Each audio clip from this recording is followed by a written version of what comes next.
Hello learners, welcome back to my YouTube channel.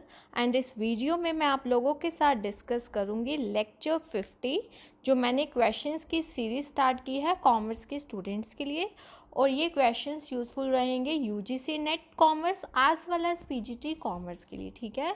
और commerce के किसी भी कॉम्पिटिटिव एग्ज़ाम की आप तैयारी कर रहे हो, चाहे आपका असिस्टेंट प्रोफेसर का, और आपको पता है स्क्रीनिंग टेस्ट भी होते हैं, तो कॉमर्स का जो भी कॉन्सेप्ट्स होंगे इन क्वेश्चंस के थ्रू आपके क्लियर हो जाएंगे। बिकॉज ओवरऑल कॉमर्स की जितनी भी यूनिट्स हैं आपकी, like HRM, accounting, auditing, management, उन सब के क्वेश्चंस को लेके मैं वीडियोस बनाती हूँ, ठीक है। और ये रहने वाला है लेक्चर 50। और जो लेक्चर 1 टू लेक्चर 49 की वीडियोस है उसकी प्लेलिस्ट का लिंक मैंने डिस्क्रिप्शन बॉक्स में डाल दिया है, आप वहाँ पर क्लिक करके देख सकते हो, ठीक है। और हम लोग हर एक क्वेश्चन की डिटेल में एक्सप्लेनेशन कर रहे हैं, डिस्कस कर रहे हैं, ताकि आपके कॉमर्स के कॉन्सेप्ट्स अच्छे से क्लियर हो जाएं। तो हम स्टार्ट करते हैं लेक्चर 50 को। और अगर आप लोगों ने इस यूट्यूब चैनल को सब्सक्राइब नहीं किया है देन यू कैन सब्सक्राइब, और आप बेल आइकन भी प्रेस कर सकते हो ताकि आपको मेरे अपकमिंग वीडियोस की टाइमली नोटिफिकेशंस मिल सके। तो हम स्टार्ट करते हैं। फर्स्ट क्वेश्चन है, whistle blowers are individuals who. आपसे पूछा हुआ है यहाँ विसल ब्लोअर्स के बारे में। आपने एक टर्म सुनी होगी विसल ब्लोइंग, वेरी इंपॉर्टेंट है।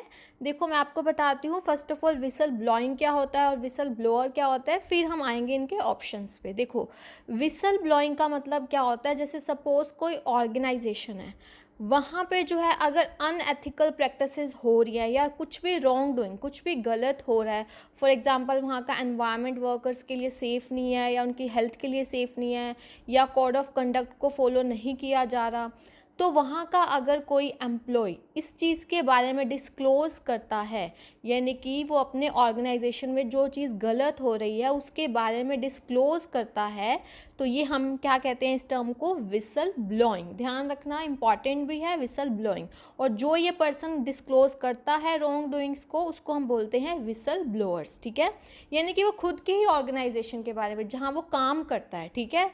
और एक चीज़ ध्यान रखना, एक हमारा होता है इंटरनल विसल ब्लोइंग, एक होता है इंटरनल विसल ब्लोइंग, एक होता है एक्सटर्नल विसल ब्लोइंग। देखो दोनों में डिफरेंस क्या है। इंटरनल विसल ब्लोइंग में तो ये होता है कि मान लो वो क्या करता है, जो भी हो रहा है ऑर्गेनाइजेशन में कुछ भी गलत अनएथिकल हो रहा है तो टॉप मैनेजमेंट को इसके बारे में कंप्लेंट करता है, इसके बारे में बताता है, तो ये इंटरनल हो गया। एक्सटर्नल में क्या होता है कि वो बाहर के सोर्सेज को, लाइक मीडिया को बता रहा है या कोई अदर रेगुलेटरी बॉडी है उसको बता रहा है, तो वो हमारा एक्सटर्नल हो जाता है, ठीक है। आई होप आपको विसल ब्लोइंग का कॉन्सेप्ट क्लियर हो गया होगा। तो अब हम पढ़ते हैं ऑप्शन कि विसल ब्लोअर कौन होता है, अभी आपको मैंने बताया। फर्स्ट है discover evidence of malpractice, ये अलग अलग चीज़ें हैं। Discover evidence of malpractice in their workplace but choose to ignore it, यानी कि उसको लग रहा है कि उसका जहाँ वो काम करता है वहाँ पे माल प्रैक्टिसेस, यानी कि क्या हो रही है, रॉन्ग डूइंग्स हो रही है, लेकिन वो उसको इग्नोर करता है, ये तो नहीं होता, मैंने आपको बताया वो डिस्क्लोज करता है, तो ये option cancel. Witness and report the misconduct in organisation, this is in organisations for which they do not work, यानी कि किसी और ऑर्गेनाइजेशन के बारे में क्या बता रहा है, मिसकंडक्ट, यानी कि खुद की ऑर्गेनाइजेशन नहीं जहाँ वो काम करता है, किसी और, तो ये भी नहीं होता। मैंने आपको बताया वो खुद की ऑर्गेनाइजेशन जहाँ वो खुद काम करता है। सी है bring the misconduct in the organisation they work for to the attention of others, yes ये बिल्कुल करेक्ट है डेफिनेशन विसल ब्लोअर की, कि जिस ऑर्गेनाइजेशन के लिए वो काम करता है वहाँ अगर कुछ मिसकंडक्ट हो रहा है तो वो दूसरों को इसके बारे में बताता है, तो हमारा आंसर क्या आ जाएगा, सी। डी ऑप्शन भी देख लेते हैं, witness but ignore the misconduct in organisation for which they do not work, ये तो वही आ गया कि जिसके लिए काम नहीं करते वो चीज़, तो ये तो रॉन्ग है ही। तो आपने ध्यान रखना है विसल ब्लोअर कौन होते हैं, सी वाला। और विसल ब्लोइंग दो टाइप की मैंने आपको बताई, एक तो इंटरनल और एक एक्सटर्नल, ये आपको बेसिक डिफरेंस इसके बारे में ध्यान रखना है, ओके। नेक्स्ट क्वेश्चन है due point analysis is not related with, और ये जो ड्यू पॉइंट एनालिसिस का क्वेश्चन है ये स्पेशली मैं एक सब्सक्राइबर हैं उनकी रिक्वेस्ट पे मैं ये टॉपिक डिस्कस कर रही हूँ। ड्यू पॉइंट एनालिसिस की क्या होता है इस क्वेश्चन के थ्रू मैं आपको बताऊंगी। पहले मैं अच्छे से एक्सप्लेन करती हूँ आपको कि ड्यू पॉइंट एनालिसिस होता क्या है, फिर हम देखेंगे इसके ऑप्शंस को, ठीक है। तो सबसे पहले मैं आपको बताती हूँ ड्यू पॉइंट एनालिसिस क्या होता है। देखो जो ड्यू पॉइंट एनालिसिस है उसको हम क्या बोलते हैं, ड्यू पॉइंट मॉडल भी बोलते हैं। जो किस पे बेस्ड है, रिटर्न ऑन इक्विटी रेशियो पे। देखो इससे काफ़ी क्वेश्चंस निकलेंगे।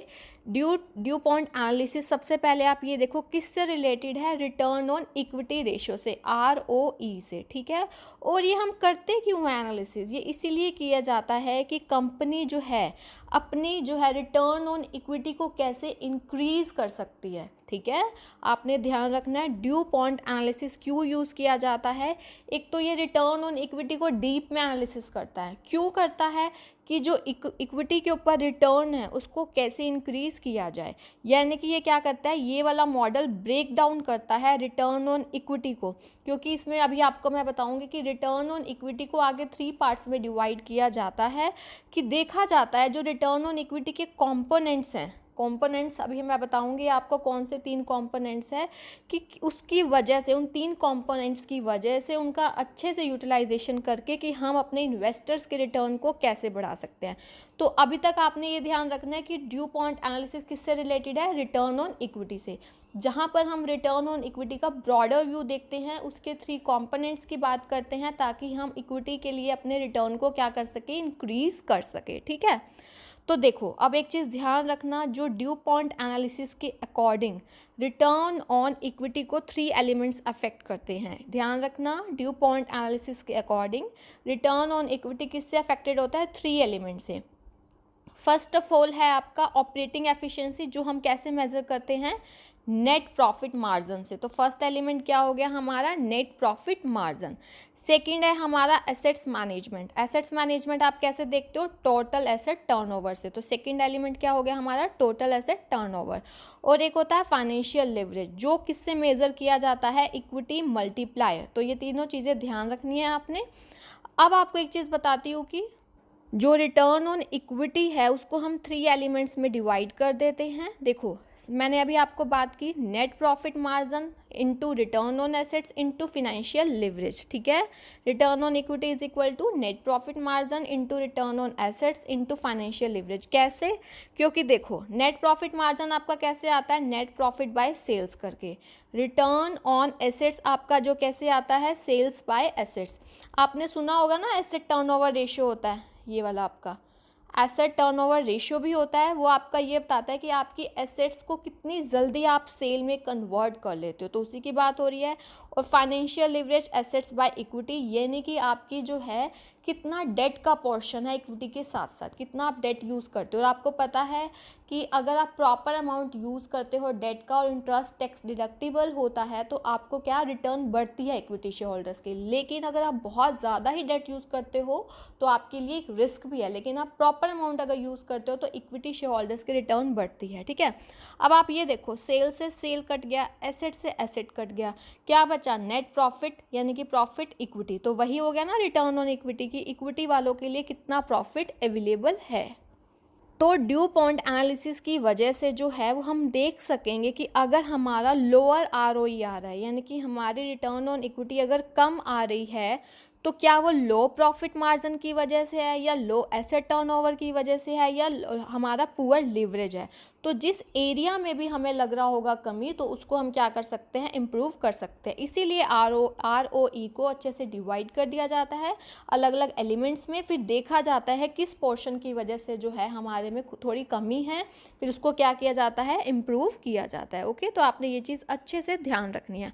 और एक चीज़ ध्यान रखना, मैं आपको स्टार्टिंग में बताना भूल गई, जो ड्यू पॉइंट एनालिसिस है वो डेवलप्ड किया था ड्यू पॉइंट कॉर्पोरेशन ने, तभी इसका नाम यही पड़ा इन 1920। ओके, आई होप आपको अब अच्छे से क्लियर हो गया होगा ड्यू पॉइंट एनालिसिस। अगर फिर भी इसमें कोई भी कंफ्यूजन है तो आप मेरे से पूछ सकते हो। ओके, तो अब हम क्वेश्चन पे आते हैं कि due point analysis is not related with return on equity से, तो है, नेट प्रॉफिट मार्जिन से भी है, डिविडेंड यील्ड रेशियो का कहीं मैंने नाम लिया, नो। तो हमारा आंसर क्या आ जाएगा, ये एसेट्स टर्नओवर रेशियो तो है, ठीक है। तो हमारा आंसर क्या आ जाएगा, ये थर्ड वाला। आई होप आपको ये क्लियर हो गया होगा। और ये वाला क्वेश्चन आपका आया भी था एस्टेट में, तो आपने ये ध्यान रखना है अच्छे से। ओके, नेक्स्ट क्वेश्चन है, which of the following section deals with qualification of the auditor. ये क्वेश्चन है रिलेटेड टू ऑडिटिंग। आपको बताना है इनमें से कौन से ऐसे सेक्शन हैं जो डील करते हैं क्वालिफिकेशन ऑफ द ऑडिटर से। और ये है तो आपकी डीप नॉलेज को चेक करता है, लेकिन जो मेन सेक्शंस हैं वो आपको ज़रूर पता होने चाहिए, इसीलिए मैंने ये क्वेश्चन यूज़ किया है। देखो, फर्स्ट आपको दिया हुआ है सेक्शन 226 का सबसेक्शन 1, 2262, ठीक है। और सेकंड दिया हुआ है सेक्शन 2241, सेक्शन 224 का 2, फिर है 226 सबसेक्शन 3 एंड 2264, फिर 2243 एंड 224 का सबसेक्शन 4। तो आपने ध्यान रखना है, जो अगर हम क्वालिफिकेशन ऑफ ऑडिटर की बात करें तो आपने ध्यान रखना है, ये लर्न करना पड़ेगा। डायरेक्ट क्वेश्चन है, सेक्शन 226 का सबसेक्शन 1 एंड 226 का 2। तो ये होता है हमारा जो डील करता है qualification of the auditor, like chartered accountant होना चाहिए, ये सारी चीज़ें, ठीक है। तो आपको ध्यान रखना है कौन सा सेक्शन डील करता है, ओके। ये डायरेक्ट क्वेश्चन है, और आप लोगों ने हमेशा अपने साथ पेन और अपना पेपर लेके बैठना है, ताकि जो भी आपको नए पॉइंट्स पता चलते हैं आप उसको साथ के साथ नोट करो, और आपके एग्ज़ाम के टाइम आप उनको रिवाइज कर सको थोरो, ओके। नेक्स्ट क्वेश्चन फिर ऑडिटिंग से रिलेटेड है कि the board of director shall appoint first auditor of a company.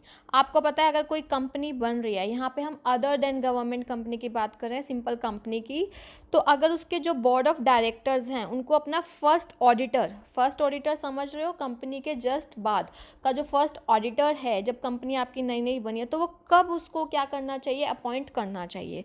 तो फर्स्ट है with in 1 month of completion of capital subscription stage of the company, ठीक है, with in 1 month of promotion of the company, with in 1 month of commencement of the business of the company and with in 1 month of incorporation of the company.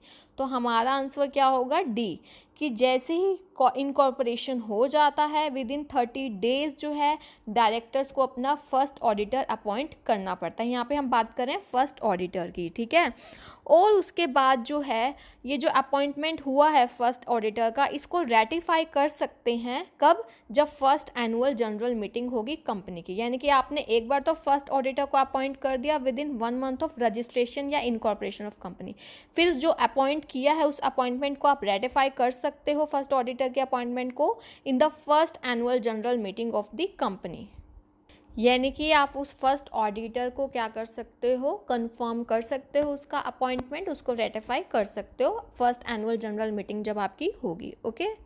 Next question है the auditor of a government company shall be appointed by. अब government company की अगर हम बात करें तो उसका auditor कौन अपॉइंट करता है। फर्स्ट है गवर्नमेंट कंपनी खुद, सेकंड है कंट्रोलर एंड ऑडिटर जनरल, फिर है share holders and last one is debenture holders. तो इसका आंसर आप लोग मुझे कमेंट सेक्शन में बताओगे। नेक्स्ट क्वेश्चन है टाइप 1 एरर इज। आप लोगों ने स्टैटिस्टिक्स में पढ़ा होगा, काफ़ी इंपॉर्टेंट है। जब हाइपोथेसिस टेस्टिंग की हम बात करें तो type 1 error and type 2 error are very important, और इनसे रिलेटेड आपको क्वेश्चन मिल जाता है। तो टाइप 1 एरर क्या होता है आपको ये बताना है। देखो सिंपल सी बात है, टाइप 1 एरर में क्या होता है कि आप क्या कर देते हो, रिजेक्ट कर देते हो एक नल हाइपोथेसिस को डिस्पाइट बीइंग इट्स ट्रू। यानी कि इसके ट्रू होने के बावजूद आप उसको क्या कर देते हो, रिजेक्ट। नल हाइपोथेसिस आपको पता है H0 से डिनोट करते हो, तो आप उस नल हाइपोथेसिस को रिजेक्ट कर देते हो डिस्पाइट बीइंग इट्स ट्रू। यानी कि वो ट्रू है फिर भी आपने उसको क्या कर दिया, रिजेक्ट कर दिया। तो वो हमारा क्या होता है, टाइप 1 एरर। और इसीलिए हम टाइप 1 एरर को क्या बोलते हैं, फॉल्स पॉजिटिव, ठीक है। अब इसमें देखो कहाँ पे होगा कि आपने रिजेक्ट कर दिया हाइपोथेसिस को व्हेन इट इज़ ट्रू, तो आपका बी वाला इसका आंसर आ जाएगा। टाइप 2 एरर के बारे में भी पता होना चाहिए, ये उल्टा हो जाएगा कि आप एक्सेप्ट कर देते हो एक हाइपोथेसिस को जबकि वो फॉल्स है। यानी कि आपने क्या कर लिया, एक हाइपोथेसिस को एक्सेप्ट कर लिया जो कि क्या है, फॉल्स। तो आप कौन सी एरर करते हो, टाइप 2 एरर, ओके। क्या करते हो आप, टाइप 2 एरर। इसीलिए हम टाइप 1 एरर को क्या बोलते थे, फॉल्स पॉजिटिव फाइंडिंग और कंक्लूजन, यानी कि फॉल्स पॉजिटिव फाइंडिंग और कंक्लूजन। तो टाइप 2 एरर को क्या बोलेंगे, फॉल्स नेगेटिव फाइंडिंग और कंक्लूजन, ओके। नेक्स्ट क्वेश्चन है value of the asset after the expiry of its useful life is called. आपको पता है कि जैसे हम डेप्रिसिएशन लगाते हैं, ठीक है, तो अगर एक एसेट है उसकी यूज़फुल लाइफ के बाद कि जो उसकी वैल्यू रह जाती है उसको हम क्या बोलते हैं? फर्स्ट है रिटन डाउन वैल्यू, सेकंड है रेजिडुअल वैल्यू, थर्ड है एक्सपायर्ड वैल्यू, डी है none of the given option. बिल्कुल इजी क्वेश्चन है, लेकिन आपकी कंसेप्चुअल नॉलेज को चेक करता है, तो इसका आंसर आप लोग मुझे कमेंट सेक्शन में बताओगे। नेक्स्ट है which of the following is not a selection techniques. आप लोगों को पता है HRM में, ह्यूमन रिसोर्स मैनेजमेंट में, जैसे स्टाफिंग होती है तो उसमें सिलेक्शन होता है, तो सिलेक्शन की इनमें से कौन सी टेक्निक नहीं है? देखो फर्स्ट है इंटरव्यूज़। आपको पता है इंटरव्यूज़ तो बहुत ज़्यादा इंपॉर्टेंट होते हैं ना सिलेक्शन में। एबिलिटी टेस्ट भी लिए जाते हैं, साइकोमेट्रिक टेस्ट भी। साइकोमेट्रिक टेस्ट क्या होते हैं? एक स्टैंडर्ड और साइंटिफिक मेथड है कि हम इंडिविजुअल की मेंटल कैपेबिलिटी को और उसके बिहेवियरल स्टाइल को मेज़र कर सके, ठीक है। और अगर हम बात करें परफॉर्मेंस अप्रेजल की, तो परफॉर्मेंस अप्रेजल तो आपको पता ही है, किसी एम्प्लॉय की जो काम कर रहा है उसकी परफॉर्मेंस को अप्रेज करना, देखना कि वो कैसे कर रहा है काम को, तो ये नहीं आएगा, ये सिलेक्शन टेक्निक नहीं है। तो हमारा आंसर क्या आ जाएगा? ये फोर्थ वाला। ओके, नेक्स्ट क्वेश्चन है the balance sheet is alternatively known as.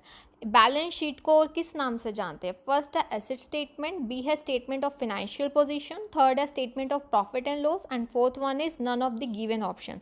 तो आपको पता है बैलेंस शीट हमारी क्या दिखाती है? फाइनेंशियल पोजीशन, ठीक है। तो ये क्या होगी? हमारी स्टेटमेंट ऑफ फाइनेंशियल पोजीशन। और एक चीज़ ध्यान रखना, बैलेंस शीट के साथ आप लिखते हो एज ओन, तो ये एक पर्टिकुलर डेट पे, पर्टिकुलर टाइम पे तैयार की जाती है बैलेंस शीट। तो आपने ये चीज़ ध्यान रखनी है, ठीक है। तो ये कुछ क्वेश्चंस थे जो मैंने आप लोगों के साथ डिस्कस किए हैं, और मैंने ड्यू पॉइंट एनालिसिस को भी डिस्कस किया है बिकॉज एक सब्सक्राइबर ने इसके लिए डिमांड की थी, ठीक है। अगर आपको इसमें कोई भी प्रॉब्लम है तो आप लोग मुझसे पूछ सकते हो कमेंट सेक्शन में। Thank you for watching, keep learning and have a nice day.